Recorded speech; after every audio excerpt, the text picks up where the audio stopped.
and this is a hockey-themed board game where players are playing competitively to try and get as many goals before the time runs out, and the player with the most goals at the end of the game, of course, wins the game. But the way this game works is that it uses a push your luck mechanism, and I really like the way that this mechanism works because you can take as many actions as you like on your turn, but every time you take an action, you're going to be rolling dice in order to determine if it's a success, and if you happen to roll an X, then that is going to count as a failure. Each time you perform an action, you're going to be adding one more dice to your pool, making it more and more likely that you do roll an X. And there's all sorts of actions you can take in order to skate around the board, body check the opponent players to try and steal the puck, pass the puck to your teammates, or even try to take a slap shot on the net. But the other catch here is that you can never activate the same character twice in a row, so as you're performing these actions, you're always going to be choosing a new hockey player to activate that was different than the one before. But players will have some options to re-roll their dice or continue to roll even if they did happen to roll a failure, but you're only able to do this a certain amount of times on your turn by exhausting certain cards, and if you happen to fail again after all of these cards have been exhausted, then you're not going to get them all refreshed on your following turn, which is going to make your next play a lot more risky.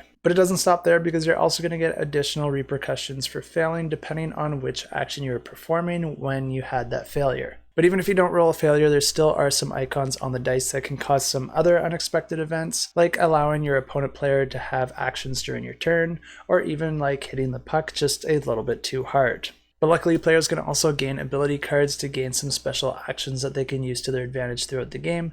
and the player with the most points at the end of the game wins.